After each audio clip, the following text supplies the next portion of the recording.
Well, there are very few guests who I always look forward to interacting with and also learning from on the front of valuations. Aswath Damodaran, or Professor Aswath Damodaran, is one such guest which all of us always look up to understand the complex matrix of how to really decode valuations in this complex environment where the new normal really cannot be defined. Professor, welcome to ET Now. Thank you for joining us. Hope all is well and everything is fine at your end.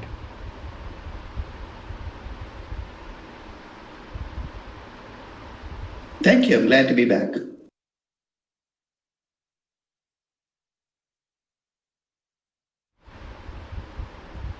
Professor, the world can clearly be divided in two parts.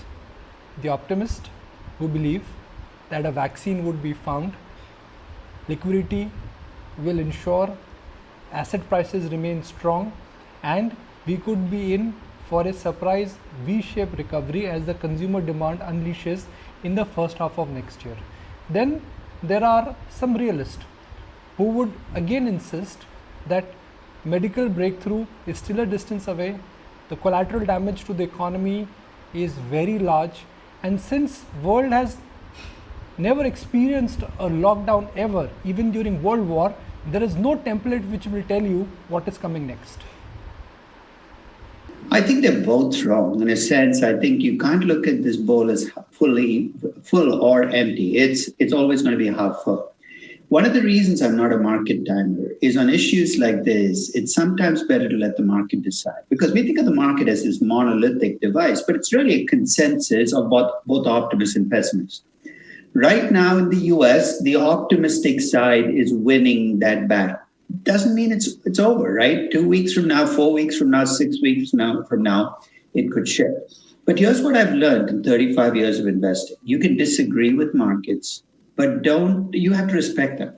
And I respect markets. I'm not a market timer. I watch markets and say, maybe markets are wrong, but I don't have the ammunition to tell you that they're wrong. So on markets, I just take markets as given because I'm a stock picker. I'm going to go find stocks that I think are good investments, no matter what the market is doing.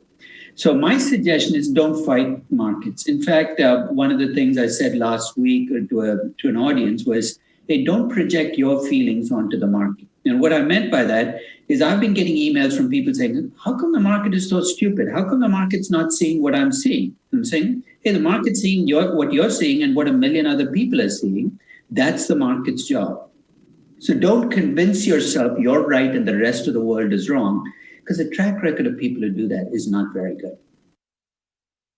Professor, you've always maintained that one should not get carried away with what the Fed action is, because in our previous interactions, you've always said that Fed's power are perhaps more in terms of perception rather in terms of the ability and action. But right now, everyone in the financial market is clearly of the view that if you have to choose between fighting the Fed or the fundamentals, don't fight the Fed. And that also explains why financial markets have gone higher, because the general view is that central bankers will act as a backstop. I think one of the problems with narratives without data is you can tell whatever story you want. I call these fairy tales. Here's why the story doesn't hold up. Treasury rates in the US dropped in the first 2 weeks of this crisis, which is February 14th through February 28th. Almost all of the drop in Treasury rates happened those 2 weeks. You know, the Fed first started acting was in March. So by the time the Fed started acting, markets had already marked down the Treasury rate. So if your argument is the Fed somehow came in and bailed the market out, I don't see that in the data because the rate drop happened before the Fed came in. I do believe that the Fed has played its cards very well in this crisis. And what I mean by that is the power of the Fed comes from the perception that it has power. It's got to preserve that perception. So sometime in the first or second week of March, the Fed announced with a lot of fanfare that they might provide a backstop in the corporate bond market. It's something the Fed usually doesn't do. It's a huge market. You don't want the Fed they announced that there'd be a backstop. You know how much money they've actually spent being a backstop? Nothing. Because what it did, though, was create enough faith in the system that private lenders were willing to lend to Boeing and the airlines. What's been unique about this crisis is that the private risk taking market, whether it's equity or debt, has not dried up, unlike 2008. And I think the Fed playing its cards right contributed to allowing capital to flow. And one reason the market is so upbeat is one of the biggest worries at the very bottom of the market, the middle of March, was that you'd have a ton of defaults, not just of small companies, but of big oil companies, airlines, Boeing, that they would, and that fear has faded into the background. And part of the reason it's faded is because these companies have been able to raise capital. Singapore Airlines, a week and a half ago, raised equity, in the billions of dollars. And that is not something you usually are able to do in a crisis. But that, I think, is one factor where the Fed can have an effect. But the Fed's got to have a light touch. If it tries to be heavy-handed, and this is true for any central bank, the perception will very quickly fall. While a lot of us follow your blogs quite religiously, sometimes there are some topics which you mention in your blog. They, in a sense, really open your eyes. And your latest blog piece on what is growth investing and what is value investing has got a lot of people thinking again. In this new normal, your blog and your work seems to be indicating that value investing is dead. That's a very powerful statement coming from someone who is the dean of valuations, feels that the classic way of buy cheap and then sit on it for years and then markets will reward because you bought an asset at a low price. You think that typical old school value investing is over? I think this is unique in global history. When have we ever shut the global economy down completely for multiple weeks? And for a period between March and early April, the entire global economy was shut down. That has never happened before. The 2008 crisis was primarily a developed market crisis because emerging markets were relatively unaffected. And you take every crisis and you go back in time, you've never had a crisis where the entire global economy has been shut down. And because of that, all of the numbers that you're seeing are going to be numbers that are almost unusable. Unemployment. Of course, the unemployment is going to shoot through the roof. You know why? Because you look out of your window, what do you see? Everybody around you is not working either. How can unemployment not go up? Consumer confidence. Of course, it's going to collapse. I mean, it's not just consumer confidence collapsing. You're feeling people's psyches under siege because you're stuck at home. So one of the things about this crisis that makes it different is you get no indicators by looking at macroeconomic numbers. Because usually the way you know we're in a crisis is companies start to lay off people as they get less confident. That didn't happen here. Everybody had to lay off people right at the start of the crisis. So I think that this crisis is unique in the sense that it's a global economic shutdown. And none of us knows how the global economy is going to behave when we start the engine back up again. That's where the optimist and the pessimist should be disagreeing. It's not about what will happen in 2020. There's consensus that 2020 is going to be an awful year. There is no way around it. How can it not be? If you're a retail store and I force you to shut down for an entire quarter, your revenues and earnings are going to reflect that.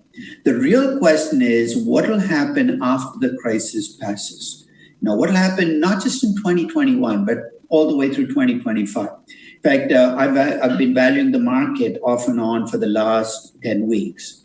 And there are two big numbers I need to forecast to value the market. One is how much will 2020 earnings be affected? And the answer is, a huge amount.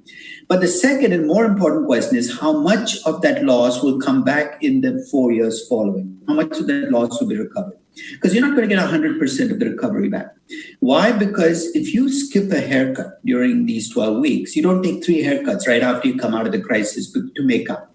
So there are some services that will forever lose revenue. So there's going to be some lost revenue that's not coming back.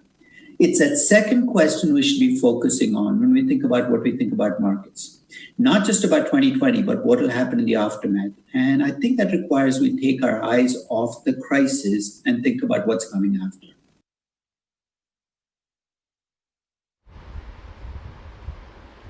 Okay, Professor, I'm going to go back to that whole question of value investing. Like I mentioned, that all of us read and follow your blog or your blog post very closely. In your latest blog piece, you are raising what perhaps has not been raised before by anyone. What you are raising is that in this new normal, value investing is dead. You are, you actually have some data in your blog post which seems to be suggesting that if one really looks at the comeback stocks in the post-COVID world, they are not value or high dividend yielding stock. Now that's a very powerful comment or a statement or an indication coming from someone who's known as Dean of Valuations. In my view, value investing and growth investing has become a very lazy categorization. Here's how, if you ask even value and growth investors what they do, here's how they describe themselves. Value investors say we buy stocks for, they'll quote Ben Graham to you, and security analysis, and Warren Buffett, and Charlie Munger. But the basis for old-time value investing has become, I'm going to buy stocks that trade at low PE ratios or low multiples of book value and call it value investing. If you ask growth investors what they mean by growth investing, they'll point to growth in earnings, high growth in earnings, high growth in revenues. We jump onto the bandwagon.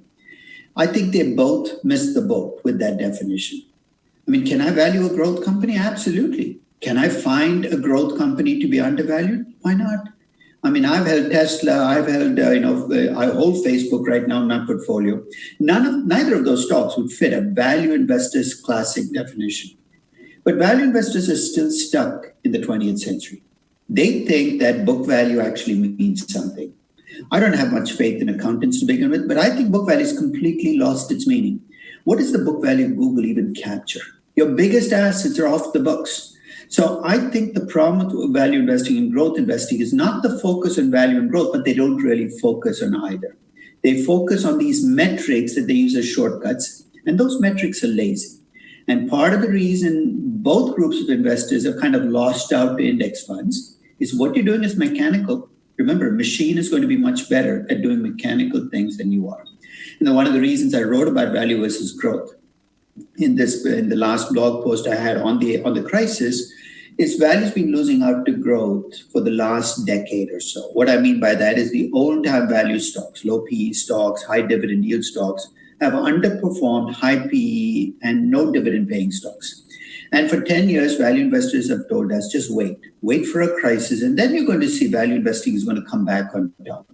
Well, you have your chance now. It's a crisis. So I said, okay, let me go look at the numbers. Maybe this is when the payoff to buying low PE, high dividend stocks is, you're going to see the payoff. It's in a crisis.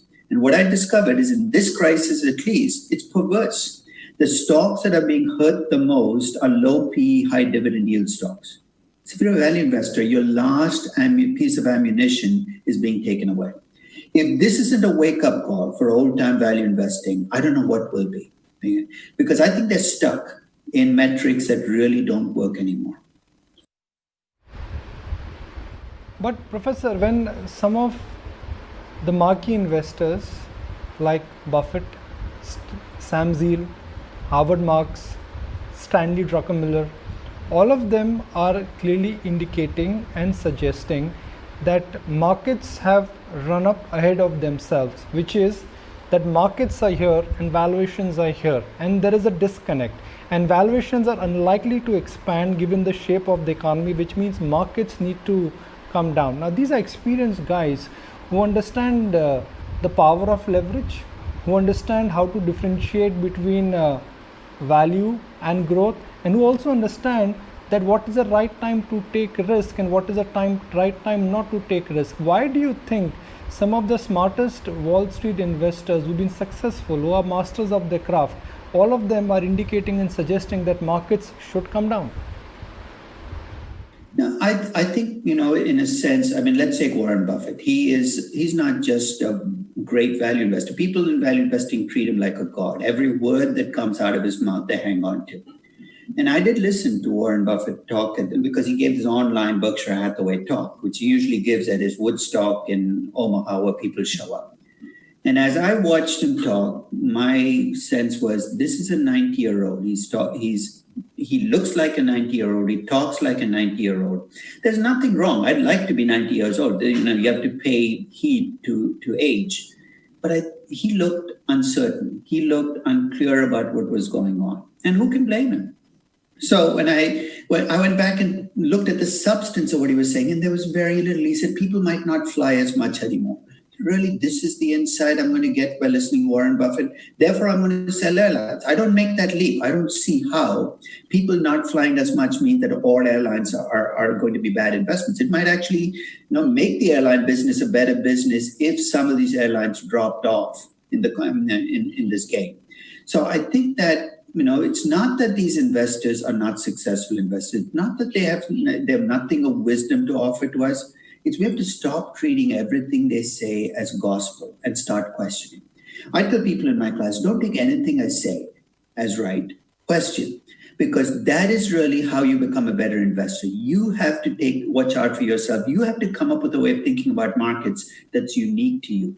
You can't parrot somebody else. So I don't care how great an investor's history has been or how wise they are. I will listen to them, but it's my job to create my own perspective on markets that fits me as a person. So, Professor, do you think a genuine investor who is in for the long haul and is looking at allocating capital, because when you're allocating capital, you're also trying to associate with the future, should keep it simple, and one should continue to invest in the US tech giants like Apple, Alphabet, Netflix, and to a large extent Microsoft, because that's where the new digital world alignment will happen, and that's where the price strength and the concentration clearly seems to be the highest. In fact, it's not that difficult to think of what the post-viral economy is going to look like, right? Because what has this crisis shown us? It's shown us the benefits of having a model that scales up quickly and scales down quickly, the benefits of having a model with flexibility, the benefits of having a model with size. So in a sense, you can see what this crisis is already doing is it's strengthening these companies in a way that will make them actually more powerful companies than they would have been without the crisis. I mean, people often talk about Amazon, and they talk about how the dot-com boom was what made Amazon. They're wrong. You know what made Amazon the company it is today? It's a dot-com bust. Because what happened during the bust in 2001 was all of Amazon's competition got wiped out. All of the traditional brick and mortar retailers gave up on online retailing, saying it doesn't work. Look at the dot-com crash. And they allowed Amazon to become the largest, one of the most largest, most successful companies in the world. I think something similar is going to come out of this crisis. I think in this crisis, if you look at the automobile business, in a strange and perverse way, this crisis has made companies like Tesla, which essentially did not spend the money building huge assembly lines and creating large fixed costs. It's going to make companies like Tesla more powerful at the expense of the Tata Motors, the traditional automobile companies, which have large fixed costs, huge assembly lines. So I think you got to start thinking about, you got to almost think about a post-viral economy. I'm a great believer in storytelling. And one of the questions I ask people to think through is, what was your story for this company before the crisis? And what will your story look like after the crisis? For a company like Zoom, that's easy. The story before the crisis was it's a company that serves the online business meeting market. And that market wasn't a very big one. It was about $19 to $20 billion globally as a total market. So even if you made Zoom a very successful company, its revenues would have been 8 to 10 billion. Post-crisis, I see Zoom as a much bigger, more successful company. Why? Because more people are going to have online business meetings, but it's also the platform of choice for online education or online anything you might do. So the story I'm going to tell for Zoom is going to be a much more expansive, more successful story than the story I'd have told before the crisis. And I would encourage people to do that. Go through that exercise, pick a company and ask, what was the story before the crisis? What is the story after the crisis? And here's the final question. This is the critical one. Will my company make it to that post-crisis economy? And that's where debt has become this anchor on companies, because if you've borrowed money, you've in a sense created this potential that you will not make it. Something that lots of people in valuation kind of gloss over, but you cannot gloss over it now. So, Professor, let's talk about financials. Banks, traditionally, markets have only used two metrics to value them, which is price to book or PE. In price to book, it's asset minus liabilities. In price to earnings, you look at the underlying growth. How does one go about valuing financials when the world is going to be deleveraging, but on the other hand, the global central bankers and global governments would be leveraging the balance sheet? What is the right way to understand where good quality financials stroke banking stocks are headed? Because globally these stocks, Professor, we all know that not only they are underperforming, they are getting smoked. They are clearly on the butcher block. I think financials always live in reflected glory or reflected pain. And in a strange way, they're at the epicenter of this crisis. They're going to get very little of the upside from the crisis, right? It's not like retail or technology where you see shifts, but they get all of the downside. It's an asymmetric game for financials. Since they don't get upside, because most you're going to get paid is your bank loan with interest, and you get all of the downside, crises like these affect financials more than any other sector. So it's not unique that this crisis, you're seeing this. That said, though, I think this might be one sector where banks are not being as discriminating as they should be. Because I think that if you're a bank and your loans are to oil companies and to real estate companies, I should worry a lot more than if you're a bank with loans to more traditional manufacturing, consumer durables, consumer staples or healthcare companies. So I think that financials are being affected because of the fact that they have an asymmetric payoff. They get little of the upside from the economy improving. They get all of the downside. So it's that reflected pain you're seeing in financials. And as the fear of default starts to fade, you should start to see financials come back. So you're thinking about investing in financials, I would start researching my banks to see which banks have less exposure to the worst sectors. And we know what those are. Big oil companies, big infrastructure companies, and then start investing in those companies a little ahead of the market, because that comeback is almost you can foresee it, 3 months, 6 months, 9 months from now as the fear of default rises. Your view, Professor, on the startup world. Startup companies were pretty much working on borrowed capital. They were losing money. Their investors were, in a sense, investing them with the assumption that they would be disruptive and they would be able to gain market share.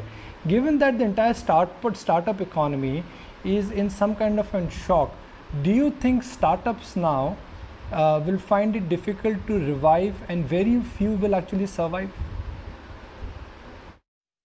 See, well, the startup models have this advantage of being able to scale down quickly. So an Uber or a Lyft, they're so asset light that they can reduce their cost structure pretty quickly. That said, though, many of these startup companies require capital to keep growing. So they're very dependent, not just on surviving, but being able to raise capital in markets next year, 2 years out, 3 years out. And one of your worries in a crisis is when that capital starts to dry up. Luckily, that hasn't happened as much in this crisis as in prior crises. To give you an example, in the last quarter of 2008, VC money completely dried up. There was no VC money to be had.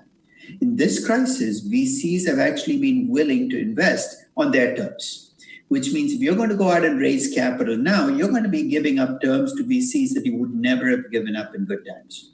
So two things are going to happen to startups. One is some of them are going to run into a cash crunch and get acquired by companies with deep pockets. And that's why I said this is the kind of crisis that strengthens the Amazons, the Googles, the Facebooks of the world. Why? Because they're big and they have huge amounts of cash. They're going to be able to snap up these companies at fractions of what they would be paying in good times. The other is startups that actually can scale down enough that they can keep their head low. Do what Amazon did in 2001. People forget how close to the edge Amazon came in 2001 of going bankrupt. They survived until they were in a position of strength, and then they were able to go back to markets, raise capital. So I think that for those startups that can make it through, keep their head low, not have to access capital now, it's going to be much better for them to raise capital a year from now or even 6 months from now than to try to do it right now. So I think what this crisis is going to do is it's going to expose those startup models, which are terrible business models, from those that actually have some substance to them. Because the ones with substance are going to be able to make it through, survive, and then go out and raise capital. How has this crisis changed Aswath Damodaran, the teacher, and has made Aswath Damodaran, the investor, slightly more resilient? I think, in a sense, every crisis humbles me more because it reminds me of how much I don't know. For instance, I used to tell people, well, when you look at price, there's the lower bound is zero and the upper bound, there's no upper bound. You know what this crisis taught me? That the lower bound doesn't have to be zero. On April 19th, oil prices dropped below zero. If you'd asked me 6 months ago, can price drop below zero? I'd say, why would you pay people to take oil off your hands? We saw why. It was actually a very rational explanation. You'd run out of storage space. So one of the things I do during crises, and I would encourage people to do this as well, is I keep a journal. And I write in that journal what happened during a day that surprised me. And because you forget, 6 months later, 9 months later, everything seems obvious because you've seen the pathway of history. But you got to kind of put things down on paper when you feel most uncertain. One of the reasons I've been writing my update post, and I'm on to post 8, I'm just writing post 9, is not for other people. It's for me. It's really for me to work through the things that I'm uncertain about. So what this crisis has brought home is there's so much more for me to learn. And I don't want crises to be the way I always learn. So I've got to keep that door open. Valuation I've described as a craft, and I'm still really working on that craft. So this crisis has delivered that message, and it's allowed me to kind of finesse or get better at some parts of the craft. And that's a lesson I hope I try to convey in my classroom. So I don't have the answers, but I'm going to keep looking. Because if you keep looking, you get better at finding the answer. Might not be the right answer, but a better one. Professor, the minute somebody says finance, we start thinking about balance sheets, numbers, lot of analysis, and sometimes very boring analysis. But you've converted the art of valuation into storytelling. Like you told us a story on Ola last time when we met. Uber last time when we met. You spoke about the Amazon story. So how have you managed to convert what could be a boring subject into nice storytelling module? I think that finance in general is made complex by practitioners who need to make it complex. It's the same reason when you go to a doctor and you have something and he tells you have this and you say, what the heck is that? And he says, well, that's, it's a flu, but he calls it something else. He has to any specialist has to attach a name to things that are foreign to people who are not in the profession. Why? Because that's the way you make your profession look profound. I think we've spent 50 years in finance adding complexities. We collectively as bankers, academics, consultants, adding complexities to make the rest of the world need us. My job, in a sense, is strip away those complexities and make myself dispensable. I tell people, look, you don't need me to value a company. You already know how to value a company. All I will do is give you a framework that makes it easy for you to see what you already know. And guess what? We all know finance. We get it intuitively, instinctively when we're young kids. And somehow during the process of taking finance classes, we actually get further away from that understanding than closer. So what I view my job as being is telling people what they already know in a way that they say, I knew that already. And I say, I've accomplished my objective. So hopefully I can keep doing that. So, Professor, if you have to let's say, summarize your 30 years of teaching, hours and hours you've spent in analyzing companies, you've mastered the art of valuation. Who is one person over the course of your career has influenced you the most, which is that when this financial person or non-financial person, when he or she writes, speaks or indicates something, you really want to focus and concentrate on that? You're going to be surprised by the name I give you because it's not a name that any value investor will ever raise. Jack Bogle. Jack Bogle, of course, founded Vanguard. He founded the index fund business. And I tell people, you know what? Jack Bogle has saved more money in his lifetime than Warren Buffett can make for other people in 10 lifetimes. We celebrate people who tell you to act to buy stocks. We don't celebrate those people who say, look, you're wasting your money paying this mutual fund manager 2% of your money every year for doing nothing. I mean, I have very few heroes, but Jack Bogle is one of those people I listened to and said he was the original disruptor. We need more people like him pointing to the truth, saying, hey, you know what? This isn't working. Because we pay too much respect to the status quo in every single profession. And he was the original disruptor. So, Professor, I'm just tempting to ask you one more question. I promise the final one. So, are you indicating and suggesting to our viewers that index investing is the way forward? It could be Nifty for Indian investors, it could be S&P for American investors, but go for index investing because that's low cost, and index investing is no promise. In index investing, you are buying the promise to buy future returns at a very low cost. Well, they make whatever the market makes. That's the thing about index investing. They're not making any promises they cannot keep. They're making a promise that you will get whatever the market makes. And guess what? For most of us, that's very good advice. Investing is not about making money. It's about preserving and growing your savings and your wealth. So if you're a doctor or an engineer, hey, don't go out and on a limb and pick 3 stocks because Warren Buffett did it. Put your money in an index fund. Go back to making money as a doctor or an engineer. So I think that index funds actually don't promise anything. They just say, look, you will get whatever the market makes, good or bad. And that's actually not a bad thing to do, because what does the average active money manager deliver to you? 1.5% less than that. This is a strange profession, money management, where the analogy I give in class is, right, running a plumbing business called Floods Are Us. And here's how the business works. You have a leak in your house, you call in the plumber and he leaves a flood.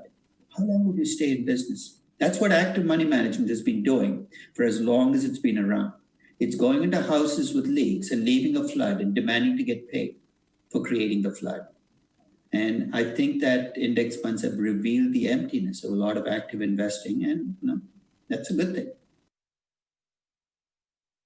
Stay safe. Really appreciate your time. We've really covered a range of subjects today on what is the meaning of value investing, how should one understand technology and banking stocks, and the last one, I think very crucial for investors, that if you're in for long haul, it may not really hurt if you allocate some capital to pure index stroke ETF investing. Appreciate your time, Professor.